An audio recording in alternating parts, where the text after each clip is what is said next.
Well, now to the latest in the 2024 presidential election. Both former President Donald Trump and Vice President Kamala Harris are holding separate events to try and win over young black voters. All right, Harris holding a campaign rally in Atlanta with rapper Megan Thee Stallion, and Trump is speaking at the National Association of Black Journalists Convention in Chicago. And for the latest on all these developments and what they mean for both of the candidates, Sharon Crowley joins us now. Hi, Sharon. Yeah, it's still such a tight race, and that's why every section of the electorate really seems to matter. As you mentioned, President Trump will be taking part in the NABJ group convention in Chicago tomorrow. Meantime, the vice president holding a rally tonight with Megan Thee Stallion, hoping to attract young black voters. Both candidates fully aware of just how important it is to win over that group of voters.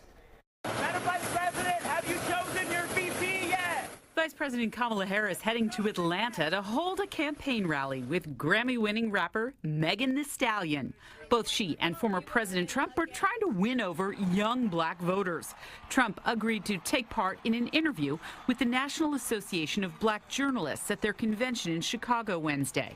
Traditionally, the black vote has been heavily Democratic. What we saw over the course of the early campaign, right until Biden dropped out, was that Trump was making meaningful inroads in the black community. Pollster Don Levy is the director of the Siena College Research Institute.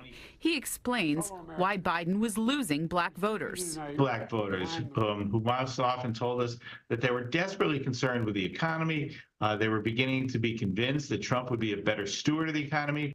Since Harris has become the presumptive Democratic nominee, black voters have started to return to support her candidacy. Everything just changed. Right now, with Biden out and Harris in as the Democratic standard bearer, we once again see Trump's numbers down into the teens nationally in terms of the black vote, with almost universal support amongst older black women for Harris. The black community was pretty much split between Nixon and Kennedy in 1960, but with the passage of the Civil Rights Bill, that was a game changer. That was the game changer. Wallace Ford is an associate professor at Medgar Evers College. He says historically, the black vote actually migrated from the Republican Party to the Democratic Party in recent decades. For close to a century, the black community very much supported the Republican Party, because the Republican Party was the party that was, of course, the party of Lincoln and emancipation and all of those good things. What both Harris and Trump know well is that the black vote is a powerful section of the electorate.